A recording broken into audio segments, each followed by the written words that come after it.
Alhamdulillahirrahmanirrahim. Salatu wassalamu ala rasulillah. Wa ala alihi wa ashabihi wa man tabi'ahum bi ihsan ila yaumiddin. Amma ba'd.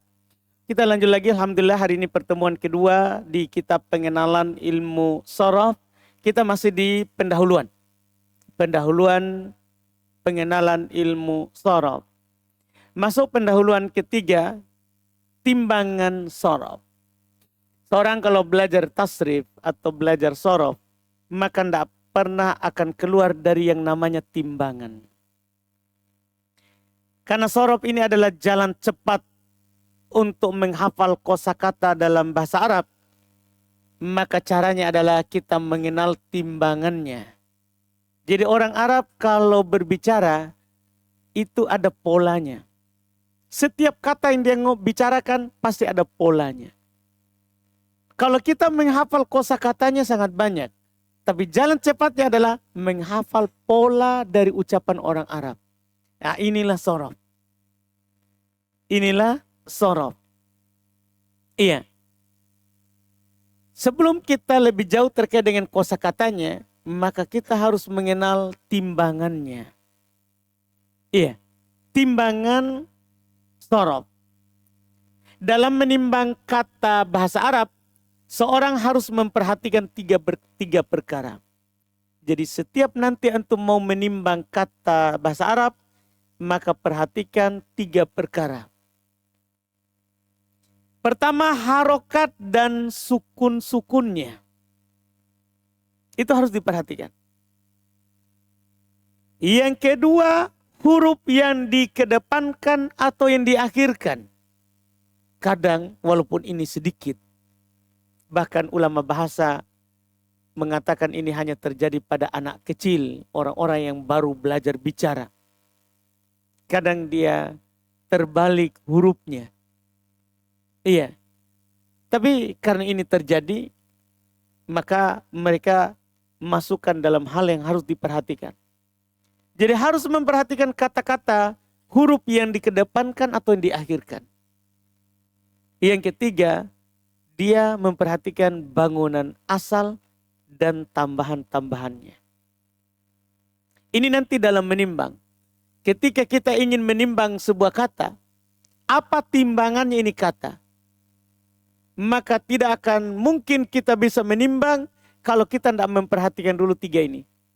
Harokatnya di mana, apa, sukunnya di mana. Hurufnya ada yang dipindah enggak? Ada yang diawalkan atau diakhirkan. Terus bangunan asal dan tambahannya ada enggak? Iya. Kita contohkan dulu tiga ini.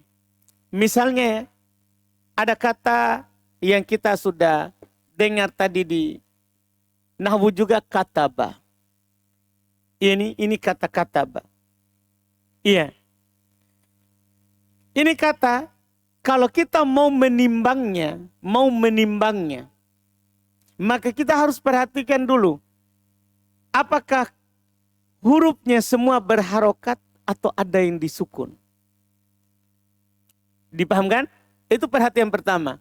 Apakah hurufnya masih tetap dalam urutan asal atau sudah ada perpindahan? Apakah ada penambahan atau ini semuanya huruf asli? Karena dalam kosakata bahasa Arab nanti kita akan kenal insya Allah. Tidak selamanya huruf yang ada di situ asli. Kadang ada apa? Tambahannya. Dipahami ini? Jelas ini? Jadi saya harus periksa. Ini semuanya berharokat atau sukun. Kita kemarin contohkan ada kata ya katban. Ada kata katban di contoh pecahan kemarin. Iya. Ini kata adalah dari kata ba menjadi katban. Artinya tadi semuanya berharokat, malah sekarang ada yang sukun. Ada yang sukun. Contoh ketiga kemarin adalah katib. Katibun. Dari kata ba menjadi katib. Bayangkan, huruf kafnya di fathah tetap, alhamdulillah. Huruf ta'nya di kasro. Dari fathah menjadi kasro. Kemudian ba menjadi bun. Kemudian di kata ba, apa perubahan secara tambahan di sini? Ada tambahan apa? Alif. Berarti saya harus perhatikan. Oh, ini sudah ada tambahan. Jadi sebelum saya menimbang, saya harus perhatikan dulu semua itu. Dipahamkan? Sebelum saya menimbang, baru nanti kita akan dapat alat untuk menimbang di pembahasan berikutnya. Sebentar baru kita timbang insya Allah. Yang penting sekarang adalah saya mau antum perhatikan itu 3 perkara. Sebelum kita menimbang, sebentar kita akan menimbangnya dengan alat yang akan dikasih. Tapi sebelum kita masuk di situ, ketika kita mau menimbang, perhatikan 3 perkara. Harokat dan sukunnya. Apakah ada huruf yang berpindah tempat atau tidak? Kemudian apakah sudah ada tambahan huruf atau tidak ada tambahan huruf? Ah, ini contohnya 3 ini. Contohnya adalah 3 ini. Ini ternyata sudah ada sukun. Padahal tadinya tidak ada. Ini sudah ada penambahan huruf.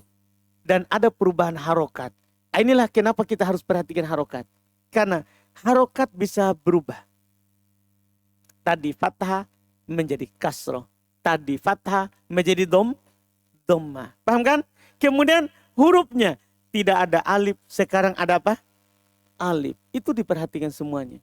Kalau orang mau menimbang baru tidak perhatikan itu, otomatis tidak akan bisa. Jelas ini? Jadi perhatikan 3 itu. Sebelum kita menimbang. Jelas ini pembahasan yang ini? Jelas ini? Akan lebih dipahami sebentar. Kalau sudah kita kenal alat timbangnya. Nanti kita praktek. Kita praktek. Masuk dulu di pembahasan berikutnya lagi. Alat untuk menimbang. Jadi kan saya sudah bilang tadi dari awal. Kata bahasa Arab yang orang Arab ucapkan itu ada polanya. Ada polanya. Iya. Bahkan polanya sudah paten, sudah diteliti oleh ulama bahasa Arab. Nanti antum akan tahu insya Allah kalau sudah masuk di dalam pembahasan. Mereka sudah teliti pola yang diucapkan oleh orang Arab adalah sekian pola. Tidak akan keluar dari itu sama sekali. 3 huruf sekian jumlahnya, 4 huruf sekian jumlahnya. Sudah diteliti alhamdulillah. Iya. Sekarang sebelum itu semua kita lihat. Alat untuk menimbang. Jadi orang Arab kalau ngomong ada timbangannya, ada polanya. Sekarang kita pakai pola apa untuk menimbang? Ah, ini dia, alatnya dulu. Alatnya dulu. Alat yang dipakai untuk menimbang adalah fa, ain, lam. Jangan dulu dikasih harokat. Karena harokat dan sukunnya tergantung yang ditimbang. Jadi orang Arab kalau menimbang kata dalam bahasa Arab, ya, yang dipakai oleh ulama sorof adalah fa, ain, lam. Huruf pertama pasti fa yang dia pakai. Huruf kedua pasti ain. Huruf ketiga pasti lam. Dipahamkan? Apa nama-namanya? Sekaligus sini saya kasih tahu namanya. Huruf pertama namanya fa'ul kalimah. Walaupun nanti bukan fa. Tapi itulah namanya. Huruf kedua namanya ainul kalimah. Huruf ketiga namanya lamul kalimah. Dipahami ini? Jelas ini? Nah, kita masuklah tadi di contoh kita. Sebelumnya kita baca dulu itu pernyataan. Supaya langsung jelas. Buka halaman 2. Baru kita di papan. Ulama bahasa Arab memilih alat untuk menimbang kata bahasa Arab 3 huruf. Jadi mereka pilih 3 huruf. Itu pilihan awal. Fa, ain, lam. Karena kebanyakan kata dalam bahasa Arab, ini alasannya. Karena kebanyakan kata dalam bahasa Arab adalah 3 huruf. Jadi kosakata bahasa Arab itu terbanyak 3 huruf. Terbanyak. Jarang 4. Makin banyak hurufnya makin jarang. 5 jarang. 6, lebih jarang lagi 7 apalagi. Karena kata tertinggi dalam bahasa Arab 7. 7 hurufnya, tidak ada lebih dari 7 huruf. Kata tertinggi dalam bahasa Arab. Paling banyak 3 huruf. Makanya yang dipakai adalah 3. Yakni fiil yang bertasrif tidak kurang dari 3 huruf. Demikian pula isim mu'rab, nanti kita akan tahu ini isim mu'rab fiil bertasrif. Jadi fiil yang bertasrif yang ada pecahannya itu tidak kurang dari 3 huruf. Demikian pula isim yang mu'rab yang kita akan pelajari di nahwu, ya, tidak kurang dari 3 huruf. Yang jelas alat yang dipakai untuk menimbang adalah 3 huruf pilihan awal. Huruf fa, huruf ain, dan huruf apa? Lam. Huruf fa itu nilainya huruf pertama. Huruf ain itu dinilai dengan huruf kedua. Huruf lam itu dinilai dengan huruf ketiga. 1, 2, 3 ini punya nama. Setiap huruf pertama walaupun nanti bukan fa, maka namanya faul kalimah. Huruf kedua namanya ainul kalimah. Huruf ketiga namanya lamul kalimah. Contoh, kata ba. Kata ba. Kalau antum mau menimbang kata ba, maka timbanglah dengan fa, ain, lam. Paham kan? Untuk mengharokati fa, ain, lam, perhatikan harokat yang mau ditimbang. Baru kasih kepada timbangannya. Paham caranya? Paham caranya ini? Jadi timbang pakai fa, ain, lam. Cara memberi harokat kepada fa, ain, lam, maka perhatikan yang ditimbang. Kan fa, ain, lam timbangannya, alatnya. Yang mau ditimbang kosakata bahasa Arab. Sekarang contohnya kata ba. Paham kan? Kata ba kita timbang 3 huruf pakai fa, ain, lam. Apa harokatnya fa, ain, lam sekarang? Iya, ambil harokatnya kata ba. Harokatnya saja. Berarti kata ba, apa timbangannya? Kata ba, apa timbangannya? Fa'ala. Begitu caranya. Paham kan? Ambil harokat dan sukunnya. Jelas ini? Kata ba, ulang. Kata ba, apa timbangannya? Apa? Ulang. Kaf. Apa namanya? Ingat huruf pertama. Berarti ada namanya. Kaf. Fa'ul kalimat. Ta. Ainul kalimat. Jadi huruf kedua nama itu sudah jadi lakob. Sudah jadi namanya. Paham kan? Ba. Lamul kalimat. Paham ini? Contoh lain. Misalnya saya bilang. Kebetulan sama. Fataha. Apa wazannya? Apa timbangannya? Apa timbangannya? Fa'ala. Fa namanya? Kebetulan sama. Fa'ul kalimat. Ta. Ha. Ulang. Lamul kalimah. Kita balik. Alima. Alima. Apa timbangannya? Ulang. Makanya tadi gundul. Fa, ain, lam. Harokat dan sukunnya sesuai dengan yang ditimbang. Jadi alima kita timbang dengan fa, ain, lam. Harokatnya kasih ketimbangan. Jadi alima timbangannya. Ulang. Ulang. Ain namanya. Ulang. Lam. Lam. Jadi jangan bilang lam. Paham kan? Mim. Mim. Ulang.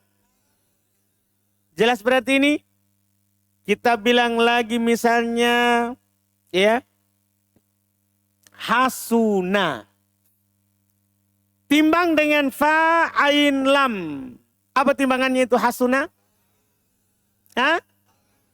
Ulang. Ulang.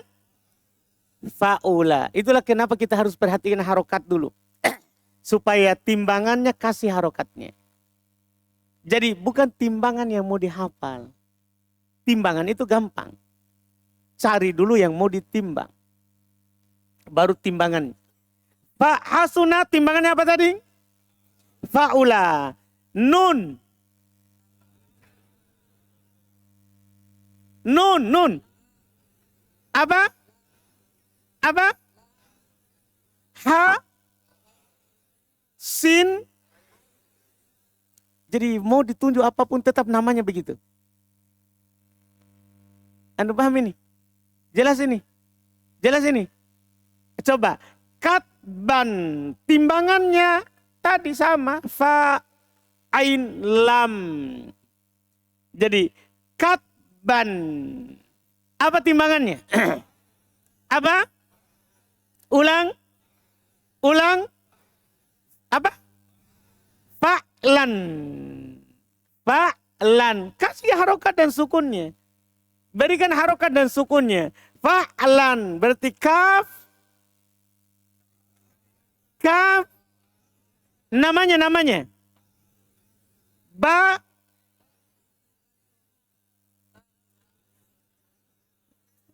Di mana? Ulang. Ta'nya.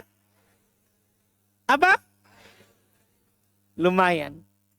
Paham ini? Lumayan ya? Lumayan jadi. Iya. Contoh lain. Ini jangan dulu. Karena ini nanti cara menimbang yang ada tambahannya. Kita akan kenal di dalam. Yang penting sekarang dulu tahu caranya. Dan alatnya. Contoh lain. Zaid. Semua asli 3. Zaidun. Timbang dengan fa, ain, lam. Apa timbangannya kira-kira? Zaidun. Ulang. Fa'lun. Kenapa fa'lun? Harokatnya Zaid apa? Apa? Fathah. Kasih fathah. Harokat huruf kedua? Sukun. Kasih sukun. Harokat huruf ketiga? Apa? Dhamma. Berarti dia juga dhamma. Berarti Zaid apanya? Za-nya apa? Faul kalimah. Ya-nya? Ainul kalimah. Dalnya?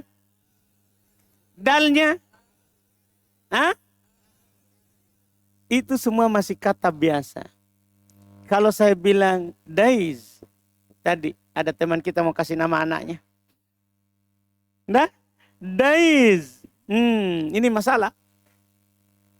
Itu? Perhatikan, ini apakah kata masih di posisi biasa hurufnya atau sudah dibalik? Sudah dibalik. Kalau sudah dibalik begitu, balik juga huruf-hurufnya. Jadi kan Zaid fa'lun. Kalau ini? Nah, apa timbangannya? Fa'lun. Ya, fa'lun Zaid. Kalau ini? La'fun. Iya kan? Kan harus diperhatikan supaya pindah juga huruf timbangannya. Kan kalau pindah huruf yang ditimbang, timbangannya juga pindah. Itulah tujuannya harus kita perhatiin itu tadi. Ada pemindahan atau tidak. Kan kita tidak tahu, ini teman kita sudah berhayal. Iya kan? Zaid menjadi daiz. Ya kalau pindah huruf, pindah juga yang alat timbangnya. Itulah fungsinya kita tahu aslinya dan pindahannya. Jadi wazan daripada Zaid, daiz apa? Apa wazannya? La'fun. Kenapa la'fun? Karena tadinya dal kan lamul kalimah. Dal itu lamul kalimah. Ya-nya ainul kalimah. Berarti tetap dia. Zainya faul kalimah. Berarti dia yang berubah. Jadi ainnya tetap. Lamnya berubah. Fa-nya berubah. Dipahamkan? Jadi kalau berpindah yang ditimbang. Berpindah juga pada timbangannya. Jelas ini? Jelas ini? Jelas atau belum? Contoh lain misalnya, anggaplah ini bukan hayalan, betul. Iya. Jadzaba. Apa timbangannya? Apa timbangannya? Fa, ain, lam. Berarti apa harokatnya? Fa'ala. Dipahamkan? Tapi kadang orang Arab ini kata termasuk kata yang sering dia balik hurufnya. Kadang dia bilang jabada. Jadi kadang dia bilang jadaba, kadang dia bilang jabada. Apa yang bertukar? Apa yang bertukar?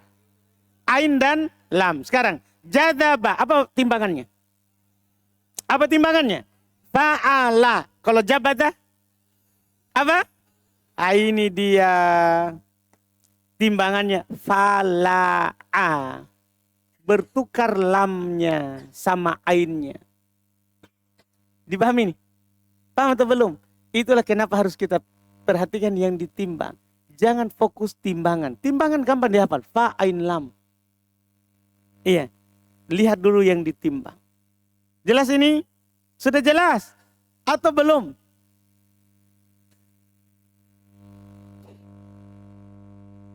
Hah? Masih bingung yang dibalik? Apa yang dibingungkan? Kalau berpindah hurufnya, ingat gini. Jadi kan memang kita sudah bilang tadi, huruf pertama namanya fa'ul kalimah. Huruf kedua, ainul kalimah. Huruf ketiga, lamul kalimah. Kalau ketiga berpindah ke yang pertama, berpindah juga itu lam, ain, fa. Nah, kasih pindah juga fa, ain, lamnya. Sudah betul atau sudah paham atau belum? Hah? Sudah? Yakin?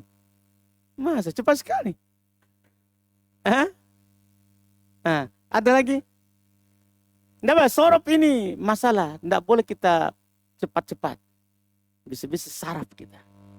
Iya. Ah.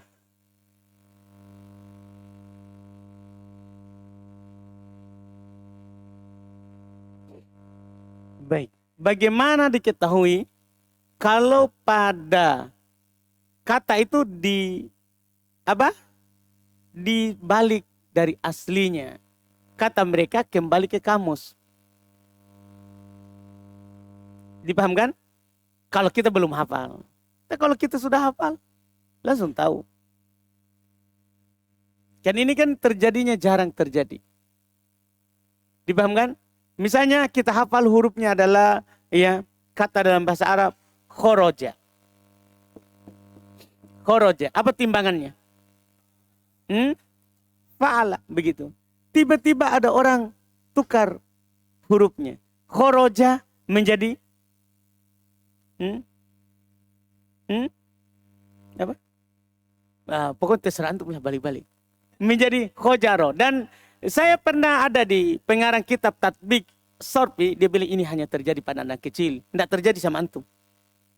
Biasa itu anak kecil. Atau orang yang baru belajar bahasa Arab. Tukar-tukar hurufnya. Ya sudah, kalau dia tukar, kita tukar juga wazannya.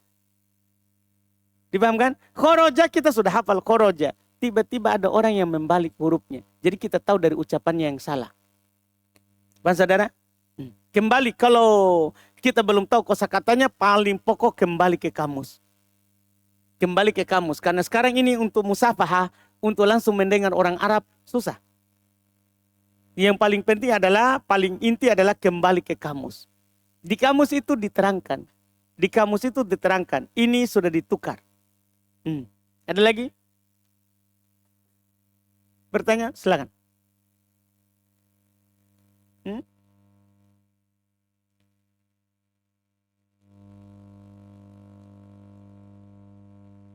Tidak dengar. Tidak dengar.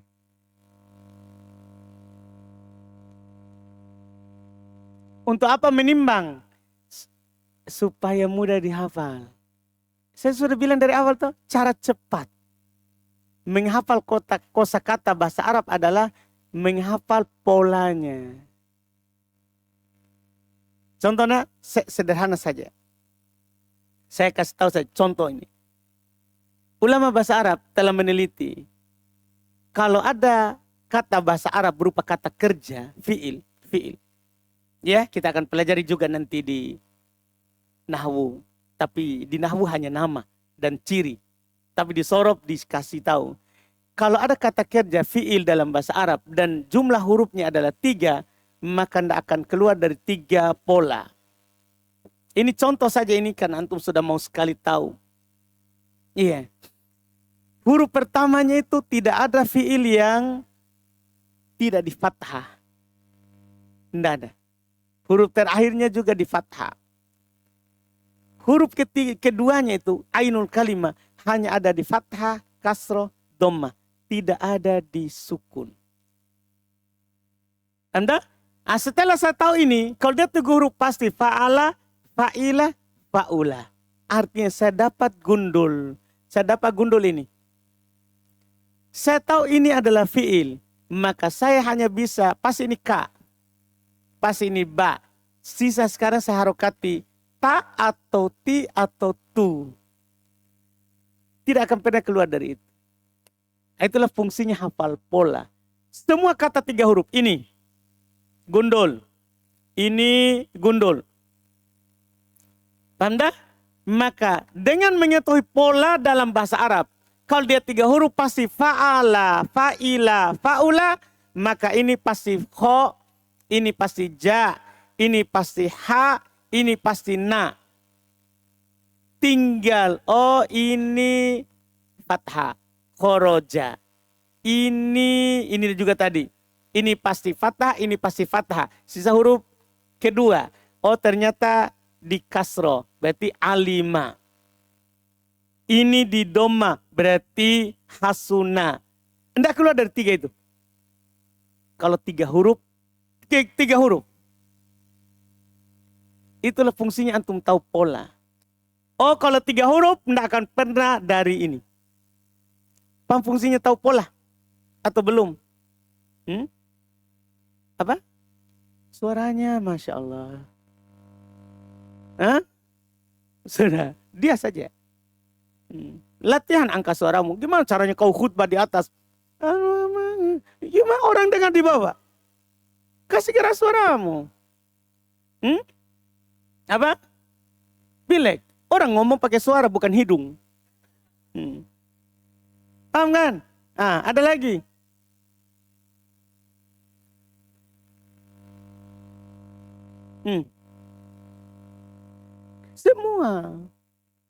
Semua bisa ditimbang. Dan dalam bahasa Arab itu semua ditimbang. Isim fi'il. Tapi ini kan baru contoh. Nah, ini kita masih contoh timbangan. Alatnya dulu. Bukan di contohnya, alatnya. Ada lagi?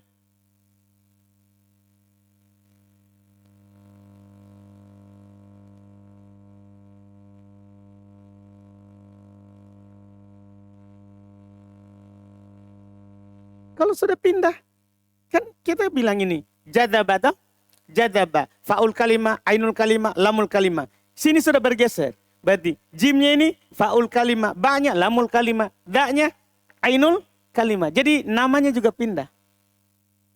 Nah, nanti akan diulang lagi ini di dalam insya Allah.